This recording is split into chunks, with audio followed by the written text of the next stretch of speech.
మీ personal interviews మరియు వ్యాపార ప్రకటనల కొరకు ఈ నెంబర్ని సంప్రదించండి. నమస్తే, వెల్కమ్ టు మనం టీవీ. నా పేరు వలి. లైవ్లో జాయిన్ అయ్యారు జై భారత్ నేషనల్ పార్టీ అధ్యక్షులు సిబిఐ మాజీ జేడీ లక్ష్మీనారాయణ గారు. వారితో మాట్లాడదాం. లక్ష్మీనారాయణ గారు నమస్కారం సార్. నమస్తే వల్లి గారు. సార్, తిరుమల లడ్డూ వ్యవహారం రాజకీయంగా దుమారం రేపుతున్న పరిస్థితి ప్రస్తుతం కనిపిస్తోంది. సుప్రీంకోర్టుకు కూడా చేరింది. సుప్రీంకోర్టులో వాళ్ళ విచారణ జరిగింది. కొన్ని కీలకమైనటువంటి వ్యాఖ్యలు కూడా చేసింది. సో ఈ పరిణామాలను ఏ విధంగా చూస్తున్నారు సార్? తిరుమల లడ్డు ఈ చంద్రబాబు నాయుడు గారు ఎప్పుడైతే ప్రకటన చేశారో అప్పటి నుంచి ఇప్పటి వరకు జరిగిన ఈ పరిణామాలను ఎట్లా చూస్తారు మీరు? అంటే అనేక రోజుల నుంచి ఈ దుమారం నడుస్తూనే ఉంది. అంటే వారు స్టేట్మెంట్ ఇవ్వడము, ఆ తర్వాత కౌంటర్ స్టేట్మెంట్స్, వీటితో మొత్తం రాష్ట్రమే కాకుండా దేశం, తర్వాత అంతర్జాతీయంగా కూడా ఈ విషయం మీద చర్చ జరుగుతూనే ఉంది. ఆ తర్వాత ఈ విషయం సుప్రీంకోర్టు దాకా కూడా వెళ్ళడం జరిగింది. ఈ రోజు సుప్రీంకోర్టులో జస్టిస్ గవై గారు, జస్టిస్ విశ్వనాథన్ గారి బెంచ్ ముందు ఈ ప్రకరణ రావడం, ఇందులో సుబ్రహ్మణ్యన్ స్వామి గారు, తర్వాత వచ్చేసి వైవి సుబ్బారెడ్డి గారు, తర్వాత ఇంకా ముగ్గురు కూడా వాళ్ళ పిటిషన్లు వేయడం, వీటన్నిటి గురించి వింటున్న సందర్భంగా సుప్రీంకోర్టు కూడా అనేక విషయాలను ప్రస్తావించడం, ఆ తర్వాత వారు తుషార్ మెహతా గారు, అంటే మన సాలిసిటర్ జనరల్ ఆఫ్ ఇండియా గారిని ఈ విషయంలో సెంట్రల్ గవర్నమెంట్ ఇన్వెస్టిగేషన్ అవసరమా అన్న దాని గురించి కూడా మీరు నెక్స్ట్ హియరింగ్ కి తెలియజేయండి అని అన్నట్టుగా కథనాలు వినిపిస్తున్నాయి. సో దాంట్లో నెక్స్ట్ హియరింగ్ 3వ తారీఖున ఉన్నట్టుగా వారు నెక్స్ట్ వాయిదా వేయడం జరిగింది. కాబట్టి ఈ సందర్భంగా జరిగిన అనేక అంశాల్లో ముఖ్యమంత్రి గారు ముఖ్యంగా లడ్డూల తయారీలో నెయ్యికి బదులుగా అనిమల్ ఫ్యాట్, జంతువుల కొవ్వును వాడడం జరిగింది అని చెప్పి వారు చేసిన వ్యాఖ్యానం స్టేట్మెంట్ నుంచి ఈ మొదలైంది. యాక్చువల్ గా అందులో ఆ తర్వాత అక్కడ జరిగిన టెండరింగ్ ప్రక్రియ, ఆ తర్వాత టెండరింగ్ లో మార్చిలో ఈ టెండర్ అన్నది వారు నిర్ణయించారు, వాళ్ళు ఇస్తే మేలో ఈ టెండర్ ఫిక్స్ అయింది. ఆ తర్వాత జూన్ 12 నుంచి వారు సప్లై చేయడం మొదలు పెట్టారు అన్నారు ఏఆర్ డైరీ తమిళనాడు వారు. ఆ తర్వాత వాళ్ళు ఏదైతే సప్లై చేశారో ఆ సప్లైలో అంటే 12వ తారీఖు నుంచి మొదలు పెట్టారన్నారు సప్లై. ఆ తర్వాత జూలై నెలలో 6వ తారీఖు, ఐ థింక్ 15వ తారీఖు, ఈ 2 రోజుల్లో రెండు ట్యాంకర్లు వచ్చాయన్నారు. ఈ 4 ట్యాంకర్లో టిటిడి వారు పరిశీలించిన తర్వాత అందులో నాణ్యత సరిగా లేదని చెప్పి వాటిని శాంపుల్స్ ని ఎన్డీడీబీకి పంపించడం, ఎన్డీడీబీ వాళ్ళ రిపోర్ట్ ఇవ్వడం, అనుమానాలు సాధారణంగా టీటీడీలో అనుమానం రాగానే వాటిని రిజెక్ట్ చేస్తారు, అంటే ఆ నెయ్యిని ఉపయోగించరు. కాబట్టి ఇప్పుడు ముఖ్యంగా ఈ రోజు సుప్రీంకోర్టులో కూడా అడిగిన ప్రశ్న ఏంటంటే, ఈ విధంగా కల్తీ చెందిన నెయ్యిని ఉపయోగించలేదు కదా అని వారు వ్యాఖ్యానించారు. మరి ఉపయోగించారు అని ముఖ్యమంత్రి గారు ఎలా మాట్లాడారు? తర్వాత రాజకీయాలను ఈ విధంగా బాధ్యతాయుతమైన పొజిషన్ లో ఉన్న వ్యక్తులు భగవంతుణ్ణి ఫైనల్ గా ఈ విధంగా లాక్కండి అన్న విషయం కూడా వారు మాట్లాడినట్టుగా మనకు తెలుస్తోంది. కాబట్టి ఈ సందర్భంగా 3వ తారీఖున ఏం జరుగుతుందని చూడడం, ఆ తర్వాత ఈ విషయంలో ఒక స్పెషల్ ఇన్వెస్టిగేషన్ టీం ఎస్ఐటిని కూడా ప్రభుత్వం ఏర్పాటు చేసింది. కానీ ఎస్ఐటి మాకు వద్దు, దాని బదులుగా సిబిఐ కానీ సిట్టింగ్ జడ్జి తో కానీ మీరు ఎంక్వైరీ చేయించండి అని చెప్పేసి ఈ సుప్రీంకోర్టులో కూడా పిటిషన్లు వేసిన వారు ఎవరైతే ఉన్నారో వారు ఆ విధంగా రిక్వెస్ట్ చేయడం జరిగింది. కాబట్టి 3వ తారీఖున ఈ విషయం మీద ఏ విధమైన నిర్ణయం జరుగుతుందని చూడాల్సిన ప్రధానమైన అంశం. కాబట్టి కానీ ఇరుపక్షాలు, పార్టీలు కూడా ఈ సందర్భంగా ఒకరి మీద ఒకరు అనేకమైన వ్యాఖ్యానాలు అవి చేయడం వల్ల ఈ విషయం ఏదైతే ఉందో ఇది బయటకు వచ్చింది. ముఖ్యంగా ఇందులో మనం చూడాల్సింది తిరుపతికి విశిష్టమైన స్థాయి ఉంది, మొత్తం మన రాష్ట్రం కాదు, దేశం కాదు, అంతర్జాతీయంగా కూడా. కాబట్టి ఈ తిరుపతి దేవాలయం యొక్క పవిత్రతను, తర్వాత అక్కడ ఉన్న వైశిష్ట్యాన్ని, విశిష్టతను కాపాడాల్సిన బాధ్యత అందరి మీద ఉంది అన్నది మనం నేర్చుకోవాల్సిన ప్రధానమైన అంశం. ఆ తర్వాత ఇంకొక వాదం ఎలా వస్తుంది అంటే, అసలు ఈ నెయ్యి ఇంత తక్కువ రేట్లో దొరుకుతుందా మనకు మార్కెట్లో అన్నది ఒక అంశం. కాబట్టి ఇంత తక్కువ రేట్లో ఇవ్వాలి అంటే అందులో కల్తీ జరిగే అవకాశం ఉందన్నది ఇంకొక వివాదం. ఆ తర్వాత తిరుపతి టీటీడీనే గోశాలను ఏర్పాటు చేసి ఆవులను, గోసంతతిని, గోవంశాన్ని పరిరక్షిస్తూ ఆ తర్వాత అనేక మందికి సేవ చేసే అవకాశాన్ని కల్పించు, స్వచ్ఛమైన పాలు, తర్వాత స్వచ్ఛమైన నెయ్యి, ఆ తర్వాత ఇతర గో ఉత్పత్తులు, వీటన్నిటినీ కూడా డెవలప్ చేయొచ్చు కదా ఒక లాంగ్ టర్మ్ మెజర్ గా అన్నది. తర్వాత ఒక పర్మనెంట్ ల్యాబొరేటరీ ల్యాబ్ ఒకటి టీటీడీలో ఏర్పాటు చేయాలి అన్నది ఇంకొక అంశం. తరువాత టీటీడీ బోర్డులో రాజకీయ నాయకులు ఎందుకు మనం చైర్మన్ గాను తర్వాత సభ్యులు గాను ఉంచాలన్నది ఇంకొక చర్చ జరుగుతుంది. అవును. అంటే యాక్చువల్ గా తిరుపతి యొక్క వైశిష్ట్యాన్ని తీసుకురావాలంటే ఆధ్యాత్మిక భావనలు, తర్వాత సనాతన ధర్మం పట్ల ఆసక్తి ఉన్నవారు, దాని మీద విశ్వాసం ఉన్నవారు, అటువంటి తర్వాత ప్రజాసేవ చేసిన వారు, ఇటువంటి వారిని మెంబర్స్ గా మనం వెయ్యాలి. కానీ మీకు ఇక్కడ ఎమ్మెల్యే సీట్ ఇవ్వలేదు, మీకు అక్కడ ఎమ్మెల్సీ సీట్ ఇవ్వలేకపోయాం, కాబట్టి దానికి బదులుగా టీటీడీ మెంబర్ గా మిమ్మల్ని ఇస్తాం, ఇటువంటివి జరగకూడదు అని యాక్చువల్ గా 1996వ సంవత్సరం ఆంధ్రప్రదేశ్ హైకోర్టు కూడా టీటీడీ మెంబర్లుగా ఆధ్యాత్మిక భావనలు, సనాతన ధర్మ ప్రచారం చేసేవారు, ఆ తర్వాత ఫిలాంథ్రోపిక్ వర్క్ అంటాం, అంటే ప్రజాయుత సేవలు చేస్తున్న వారు, అటువంటి వారిని బోర్డు మెంబర్లుగా మీరు చేయండి అని చెప్పి కూడా ఆ సందర్భంగా సూచనలు చేయడం జరిగింది.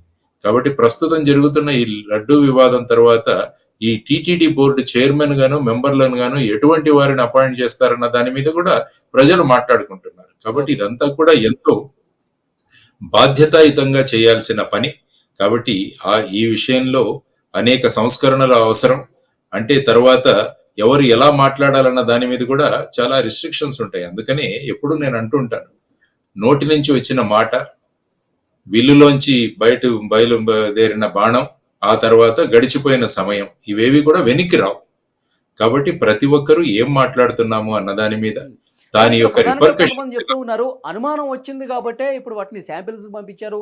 కొంత అనుమానం ఉంది కాబట్టి ఆ శాంపిల్ రిపోర్ట్స్ వచ్చిన ఎస్ వాల్యూని బట్టి ముఖ్యమంత్రి గారు ప్రకటన చేశారంటున్నారు. కానీ జగన్మోహన్ రెడ్డి గారు ముఖ్యమంత్రిగా ఉన్న సమయంలో వాళ్ళకి ఆల్రెడీ తక్కువ ధరకే కొంటున్నారు కాబట్టి కొంత కల్తీ విషయం వాళ్ళ పరిగణలో ఉంది. వాళ్ళు ఎందుకు శాంపిల్స్ పంపిస్తారు, ఎందుకు టెస్టులు చేస్తారని ఒక ప్రధాన ప్రశ్న కూడా వస్తుంది. ఏమంటారు సార్? అందుకనే కదా ఎస్ఐటిలో వీటిని గురించి కూడా చేయాలి.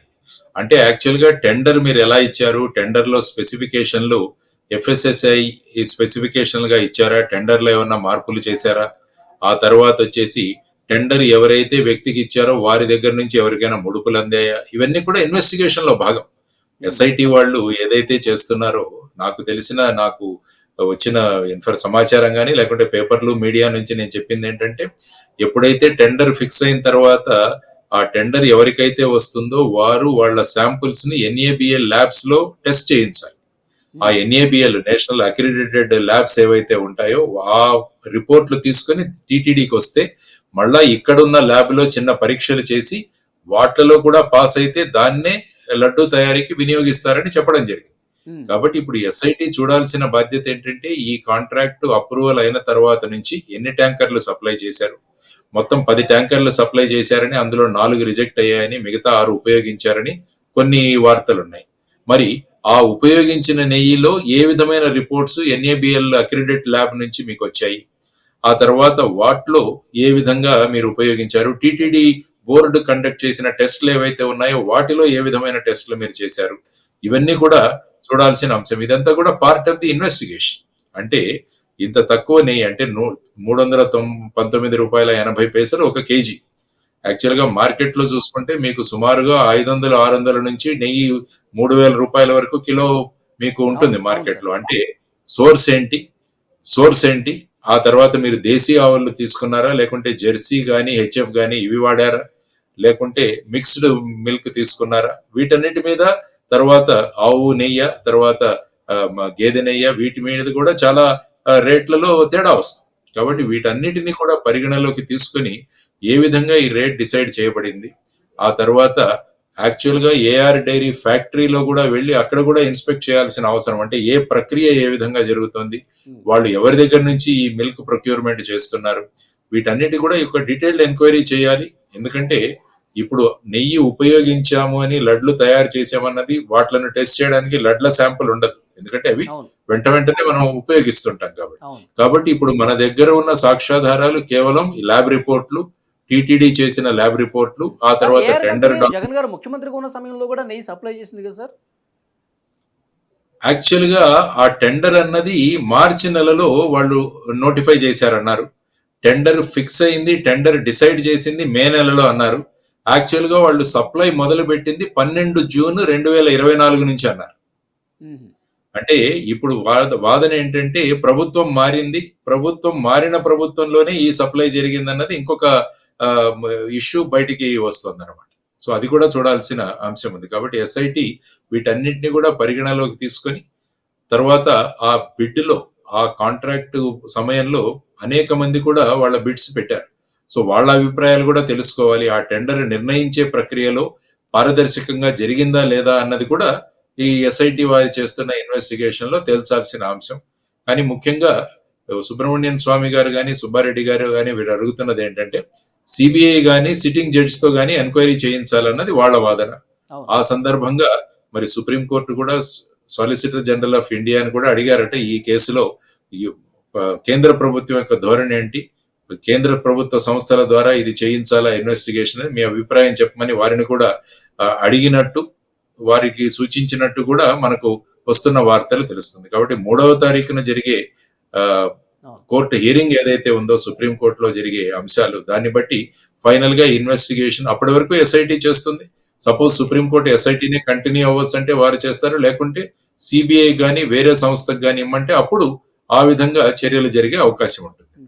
అదే సార్, ఇప్పుడు సుబ్బారెడ్డి గారు వైసీపీ నాయకులు కొంతమంది చెప్తా ఉన్నారు, ముఖ్యమంత్రి గారు ప్రకటన తర్వాత వారి ఆధ్వర్యంలో నడిచేటటువంటి సిట్ ఫలితం కూడా వాళ్ళకు అనుగుణంగానే ఉంటుంది కదా అని చెప్పి అంటున్నారు. ముఖ్యమంత్రి గారు ఆ ప్రకటన ఆ స్థాయిలో ఉండి చేయడం కరెక్ట్ కాదంటారు సార్ మీ ఉద్దేశం ప్రకారం? సాధారణంగా ఏంటంటే ఏదైనా ఒక విషయం ఇన్వెస్టిగేషన్ చేయాలి అన్నప్పుడు ఈ విధమైన ప్రకటనలు చేయడం అంటే ముఖ్యంగా ఆ రోజు ముఖ్యమంత్రి గారి చేతిలో ఉన్న పేపర్ ఏంటంటే ఏదైతే నెయ్యి వాడలేదో వాటికి సంబంధించిన రిపోర్ట్స్ ఆ రోజు వారు ప్రకటించారు. కానీ వారు మాట్లాడింది ఏంటంటే ఈ విధంగా ఉపయోగించబడింది అని వారు అన్నారు. ఉపయోగించబడింది అనడానికి వారి దగ్గర ఉన్న ఆధారాలు ఏంటని ఇప్పుడు సుప్రీంకోర్టు కూడా అడిగింది ఈ రోజు. సో ఈ విధమైన వాద ప్రతివాదాలు జరుగుతున్నప్పుడు, ఎందుకంటే సిఐడి అన్నది రాష్ట్ర ప్రభుత్వం యొక్క సంస్థ కాబట్టి వారు ఏ విధంగా పారదర్శకంగా చేయగలరా లేదా అన్నది వీరు అనుమానిస్తూ వేస్తున్న ప్రశ్న. సాధారణంగా రాజకీయ పార్టీలు గాని రాజకీయ వ్యక్తులు గాని ఇటువంటి అంశాలు వచ్చినప్పుడు ఈ విధమైన వాదన ఎప్పుడూ జరుగుతుంటుంది. ఈవెన్ సిబిఐ ఇన్వెస్టిగేషన్ లో అప్పుడు కూడా సాధారణంగా వీరు ఆ కేంద్ర సంస్థ అని కేంద్ర జేబు సంస్థ అని ఇలా రకరకాల కామెంట్స్ చేస్తుంటారు. ఇటువంటి కామెంట్స్ ఏ కేసుల్లో వస్తాయంటే రాజకీయ నాయకులు ఇన్వాల్వ్ అయిన కేసులో ఇటువంటి విషయాలు వస్తుంటాయి బయటికి. కాబట్టి ఈ విధంగా ఎస్ఐటి యొక్క ఇంటిగ్రిటీ గురించి ఈ విధంగా మాట్లాడడం సాధారణంగా రాజకీయ పక్షాలు ఇన్వాల్వ్ అవ్వి ఉండడం వల్ల ఈ విధమైన కామెంట్స్ వచ్చడం సజాసజిగా ఉంటుంది. కాబట్టి ఈ విషయాలన్నీ కూడా ఫైనల్ గా ఇప్పుడు నిర్ణయించాల్సింది కోర్టే. కాబట్టి ఆంధ్రప్రదేశ్ ప్రభుత్వం ఎస్ఐటి ఏర్పాటు చేయాలి, ఏదైతే ప్రతిపక్షాలు కోరుతున్నట్టు వారి సిబిఐ ఇన్వెస్టిగేషన్ అవసరం లేదన్న భావనలో అదే విధంగా వారు సిబిఐ ఇన్వెస్టిగేషన్ చేయాలి అనుకున్నప్పుడు వారు ఒక నోటిఫికేషన్ ఇష్యూ చేయాల్సిన అవసరం ఉంది. సెక్షన్ 6 ఆఫ్ డిఎస్పి యాక్ట్ అంటాం దాని ద్వారా ఇష్యూ చేస్తే అప్పుడు సెంట్రల్ గవర్నమెంట్ సమ్మతిస్తే అప్పుడు సిబిఐ టేక్ ఓవర్ చేస్తుంది ఇన్వెస్టిగేషన్. కానీ ఇప్పటి వరకు అటువంటి నోటిఫికేషన్ ఏది స్టేట్ గవర్నమెంట్ ఇవ్వలేదు. కాబట్టి ఇది ప్రస్తుతం ఎస్ఐటి ఆధ్వర్యంలోనే ఈ ఇన్వెస్టిగేషన్ జరుగుతోంది. 3వ తారీఖున సుప్రీంకోర్టులో జరిగే దాన్ని బట్టి రాబోయే కాలంలో ఈ ఇన్వెస్టిగేషన్ ఏ విధంగా ఏ సంస్థ దగ్గర ఉండబోతుందన్నది కూడా ఒక కొలిక్కి రావచ్చు అని నేను అనుకుంటాను. ఓకే, సో చూద్దాం సార్ 3వ తారీఖు ఎలాంటి తీర్పు రాబోతుంది, సుప్రీంకోర్టు వ్యాఖ్యలు నెక్స్ట్ ఏ విధంగా ఉండబోతే కూడా చూద్దాం. Thank you very much JD Lakshminarayana గారు.